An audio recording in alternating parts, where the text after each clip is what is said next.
Industrial Revolution ushered in a new era that threatened to transform the values of men. No longer would spirituality be their compass, but not all welcomed the change. In 1783, just as the fires of the Laki eruption had plunged all of Europe into an ashen darkness, a horde of demons spilled from the shadows and fell upon city after English city. There was a message. The Alchemy Guild, fearing the rise of industrialism and abandonment by their wealthy patrons, had done the unthinkable to defend their existence. Through recondite arts, the alchemists had created shard binders, humans transplanted with crystal that attuned them to demonic power. They sacrificed the shard binders, and in doing so threw the gates of the world open to humankind. Countless innocents died, and though the Church succeeded in vanquishing the Hell's End, a steep price had already been paid and collected. As for the shard binders, they were presumed to have all died in the sacrificial rite. However, two survived. Jebel, a boy for whom by some miracle the rite did not prove fatal. And Miriam, a girl who was spared the rite altogether on account of the strange slumber that took her just before it could begin. 10 years have passed. Mankind too soon forgets tragedy. The demons have returned, presaged by a great castle. And on this very hour, Miriam awakens. Upon learning Jebel is the architect of this new, bloodstained ritual, Miriam and the alchemist Johannes set forth for the accursed castle. Their galleon cuts through the water, lancing towards the inevitable.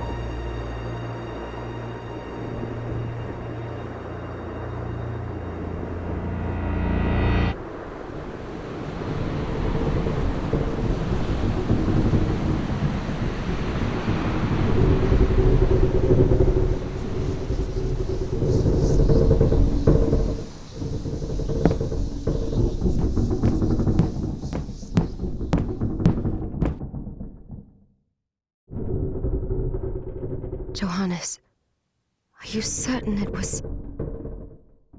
It was Jebel's doing, Miriam. No mistake. It's so hard to believe. I wouldn't even be alive if not for him. He's a good soul. I know. I know how you feel. But the facts are apparent. And the hell he endured 10 years ago would break the best of souls. Miriam, I want you to know that I'm sorry. What my brothers subjected you to, there's no forgiving it. It was their transgression, not yours. You always took care of us. Obviously, not enough. Well, let it go, Johannes. We need to focus on the task ahead. If Jebel is responsible for the summoning, then I have to stop him. I gave him my word. I ought to do it. He was my best friend. But I'm the only one who can. The shard experiments prepared me for combat. Let them amount to something. 10 whole years.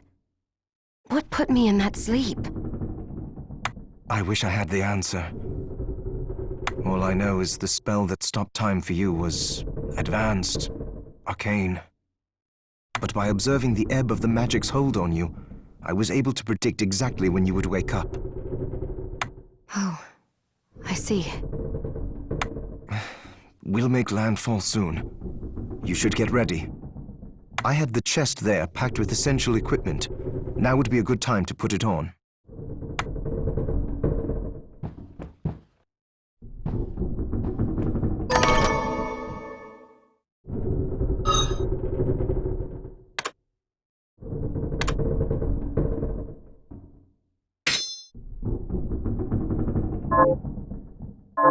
Good.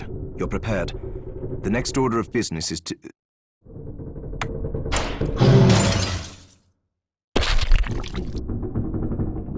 I'll...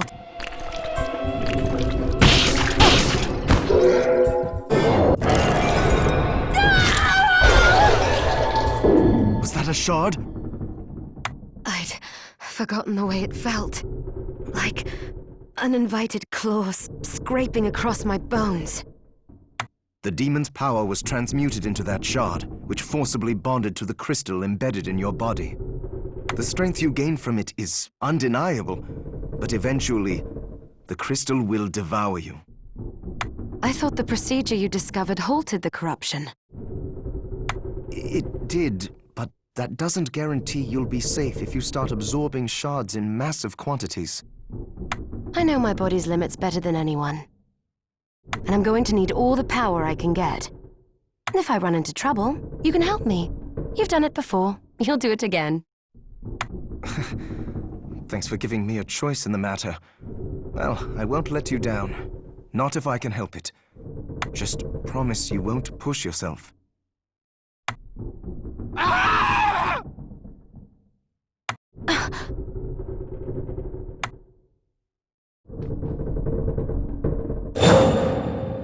How did they get inside?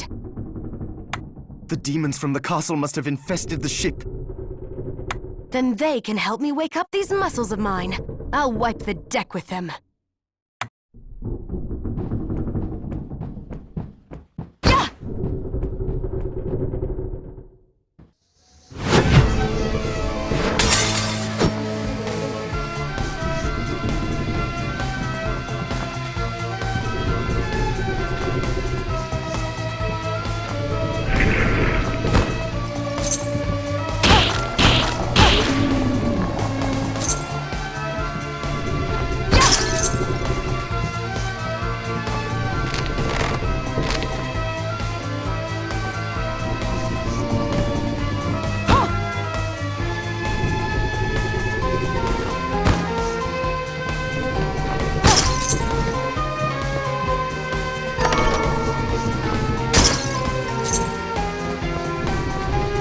This device responds to magic.